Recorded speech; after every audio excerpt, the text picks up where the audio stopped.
Now, let me understood the third evidences of our evolution, that is vestigial organ. Now, what is the meaning of vestigial organ? Here, degenerated or underdeveloped, useless organs which cannot perform any function are called as vestigial organs. What is vestigial organs once again? These are organs which are situated in our body or any animal's body. These are certain organs situated in any animal's body, but they are degenerated.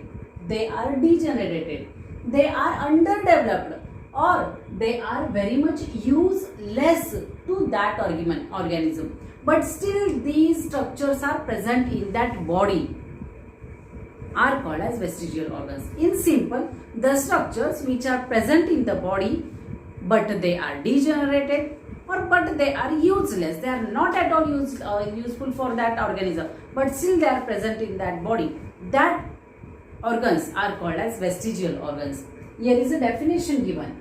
Degenerated, underdeveloped or useless organs which cannot perform any function are called as vestigial organs. Now next question is that why these vestigial organs are there present in the body? What is the use of these animals? If they are useless, why they are present in their body?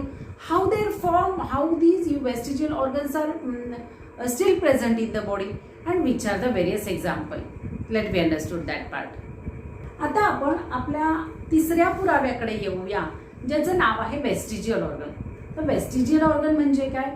असे structure, असे organs जे बॉडीमध्ये present आहेत, जे आता सध्या बॉडीमध्ये present आहेत, पण ते कुठल्याही त्या बॉडीला, त्या शरीराला कुठल्याही कामास मदत करत नाहीत.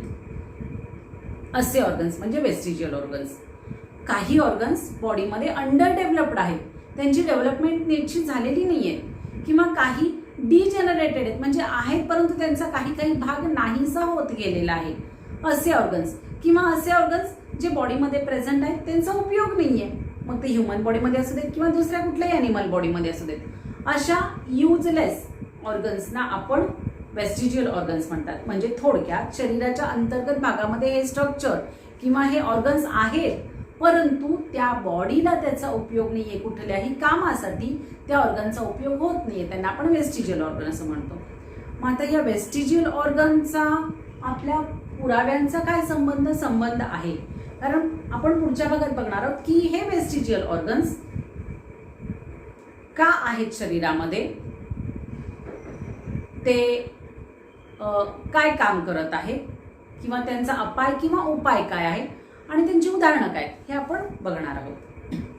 Now we will proceed. Why the vestigial organs are present in the body, how they are degenerated or how they are useless to the certain bodies, and which are the various examples of these vestigial organs. See, evolution is an everlasting process. It takes number of thousands, crores of years to to form the evolution.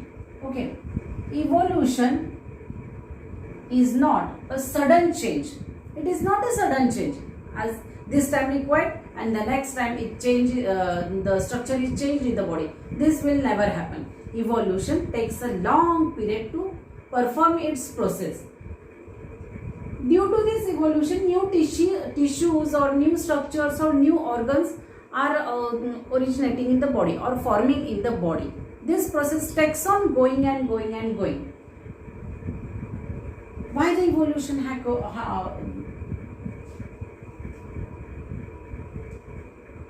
Why the evolution had occurred?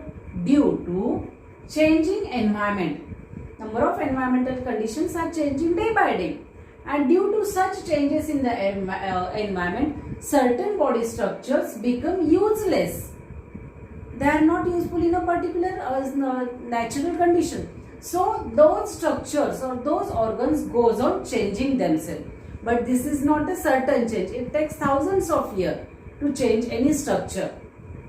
Due to natural selection also, some structure degenerates or vanishes, and some structure remains in the body as a part of that structure. Okay. certain structures are functional in certain organisms and certain structures or organs are non-functional in another animals. Let me take a moment. Certain organs or some organ structure is functional in any one organism and the same structure is non-functional in another organism. That structure or that organ is called as vestigial organ. Let me take the examples of vestigial organs. Evolution प्रोसेसच्या तिसऱ्या पार्टमध्ये vestigial ऑर्गनची आपण definition बघितल्यानंतर vestigial organs का आले, कसे असतात बॉडीमध्ये, त्यांचं असण्याचं आणि नसण्याचं महत्त्व काय हे आपण बघूया. इव्होल्युशनची प्रोसेस होण्यासाठी थाउजंड्स ऑफ इयर्स लागतात. असं कधीही होत नाही की एखाद्या शरीराच्या ऑर्गनचे ही गरज आहे आज म्हणून लगेच ते ऑर्गन दुसऱ्या दिवशी चेंज झालेलं आहे असं होत नाही. एका दिवसात माकडाचा मानव किंवा एका दिवसात युनिसेल्युलर ॲनिमल पासून मल्टीसेल्युलर ॲनिमल किंवा कॉम्प्लेक्स ॲनिमल्स हे बनलेले नाहीये. त्यांचं बॉडी स्ट्रक्चर हे एका दिवसात असं बनत नाही. तर ते इव्होल्युशनच्या प्रोसेसनी हे बनतं आणि इव्होल्युशनच्या प्रोसेसमध्ये नवनवीन tissue, new tissues are going on forming.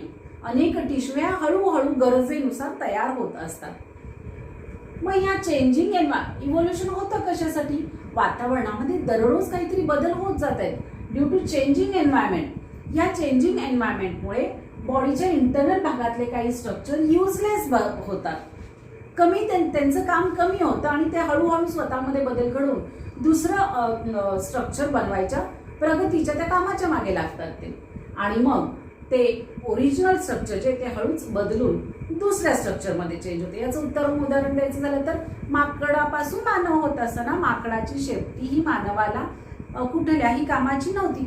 हळूहळू हळूहळू तो भाग बदलत गेला आणि ते बोन्स आजही आपल्या बॉडीमध्ये आहेत. ते पुढच्या उदाहरणामध्ये आपण बघूया.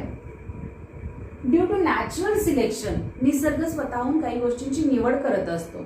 ओके, सम स्ट्रक्चर्स और some organs degenerates and or vanishes and it takes thousands of years. हे इव्होल्युशन होत असताना, ही उत्क्रांती होत असताना निसर्गाला जे उपयोगी बदल आहेत शरीरामधले ते राखून ठेवले जातात आणि जे निसर्गाला शरीरामध्ये उपयोगी जे बदल शरीरातले उपयोगी नाही आहेत ते हळूहळू डिजनरेट संपवून टाकले जातात. मगाशी सांगितल्याप्रमाणे माकडाची शेपटी ते मानवाला उपयोगी नव्हतं म्हणून ते हळूहळू संपवण्यात आलं. परंतु त्या शेपटीतली हाडं अजूनही मानवाच्या शरीरामध्ये आहेत. त्याला आपण माकड हाड असं सुद्धा आपल्या बोलीभाषेमध्ये म्हणतो. ते आजही आहेत आपल्या बॉडीमध्ये. म्हणजे ते माकड हाड आपल्यासाठी काय असणार आहे? वेस्टिजियल ऑर्गन आहे. हे असे जे ऑर्गन्स आहेत, हे असे काही जे ऑर्गन्स आहेत आजही ते ऑर्गन्स एखाद्या ॲनिमलमध्ये फंक्शनल आहेत, उपयोगाचे, आणि तेच ऑर्गन्स दुसऱ्या ॲनिमलमध्ये नॉन फंक्शनल आहेत. ओके, त्याची उदाहरणं आपण या पुढच्या भागामध्ये बघूया. Now let me understood the examples of vestigial organs. The first example is appendix in human body, tailbone in human body, muscles of Earpina in human body, wisdom teeth and body hairs on the human body. Now actually appendix, that intestinal last part of human body, large intestinal last part of human body is called as appendix. Now let me go to understand the examples of vestigial organs. Appendix, tailbone, muscles of Earpina, wisdom teeth, body hairs. What is appendix? The end part of our large intestine is called as appendix. That structure, the end part of large intestine is called as appendix. Now actually appendix is the part that is useful for ruminant animals. That is very much useful for ruminant animals, as the ruminant animals eats various types of fibers, grass, and to digest that cellulose, that appendix is present in the body of ruminants. But the same structure which is present in our human body is useless to us. Still that appendix is present in our body, in all your body, in all the human bodies the appendix is present, but that is non-functional in human body. Such structure is called as vestigial organ. The appendix is non-functional in human bodies, but the same appendix is useful in ruminant animals.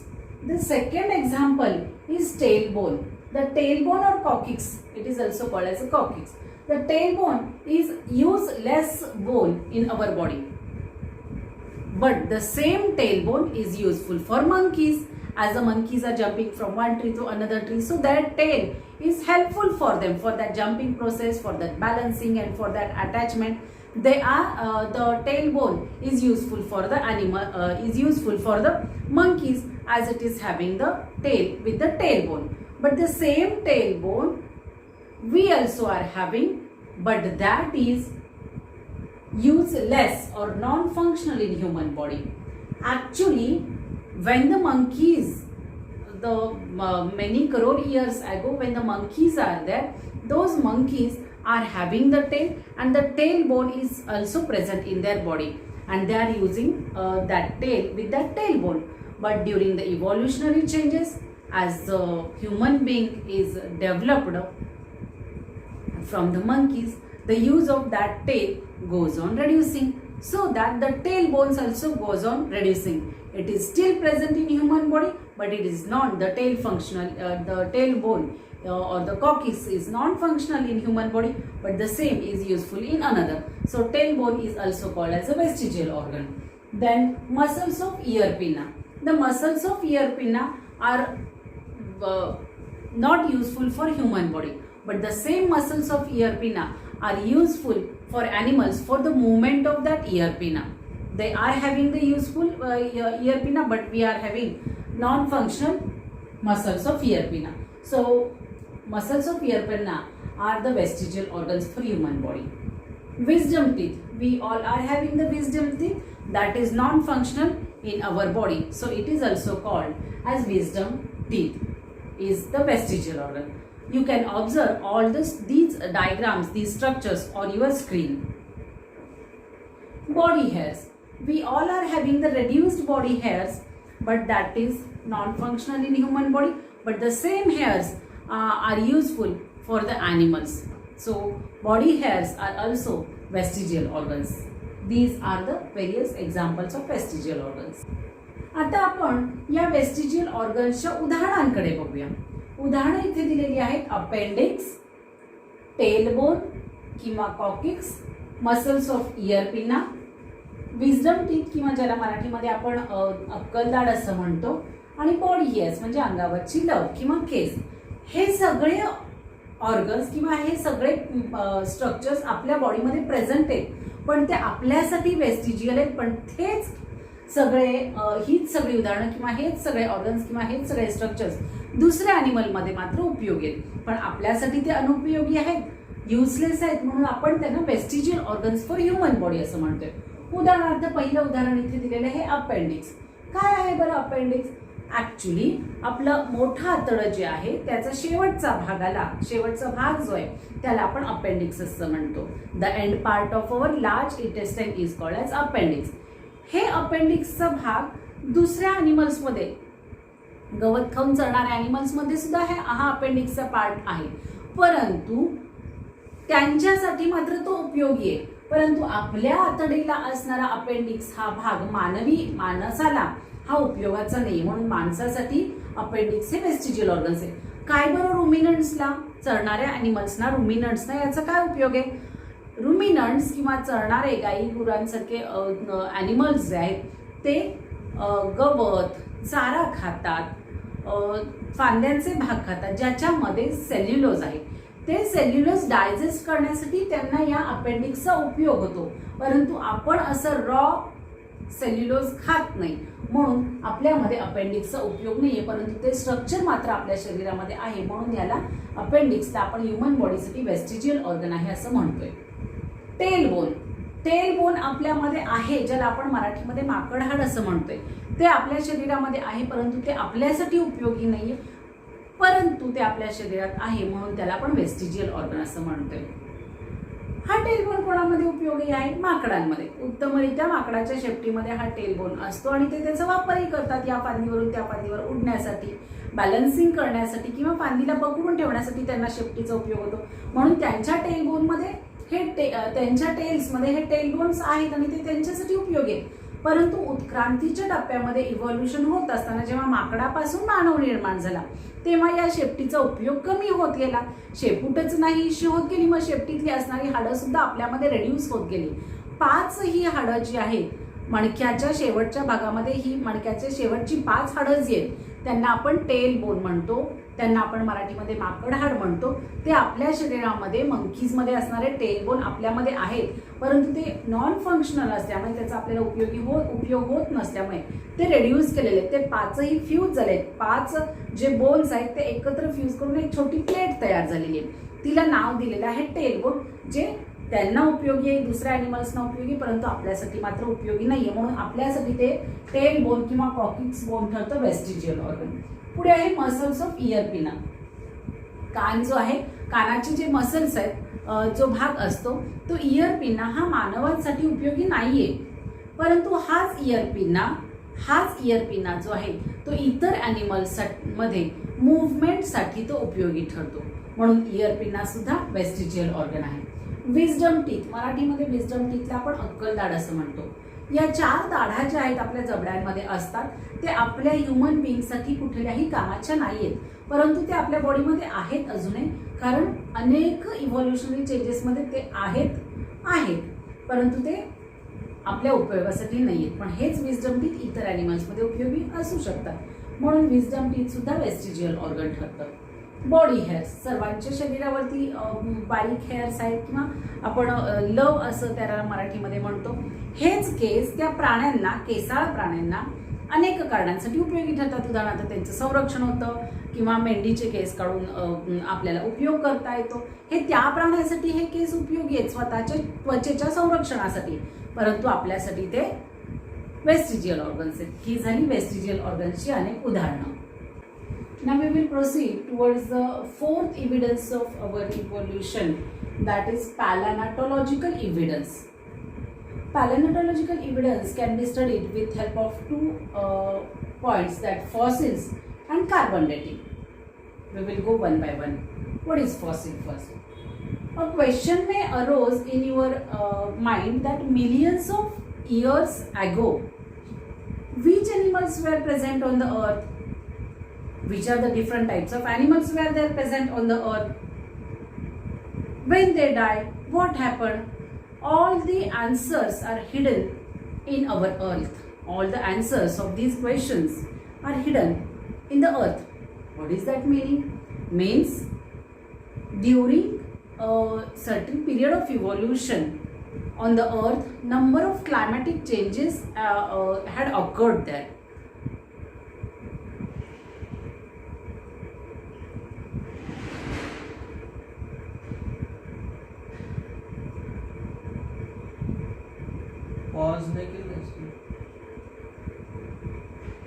Climatic conditions or disasters like flood, like earthquake, volcano. During all these climatic disasters, number of animals get buried under the earth, and their impressions are still present in the earth. Those impressions are called as fossils. Let me understand the definition of fossil. Remnants and impressions of organisms which remain preserved underground are called as fossils. The fossils is study of fossil is an important aspect of study of evolution. आपण चौथ्या भागाकडे, एव्हिडन्सच्या चौथ्या भागाकडे जाऊया. पॅलेओन्टॉलॉजिकल evidence, पॅलेओन्टॉलॉजिकल पुरावा. हा पुरावा आपण 2 मुद्द्यांच्या आधारे समजून घेऊ शकतो.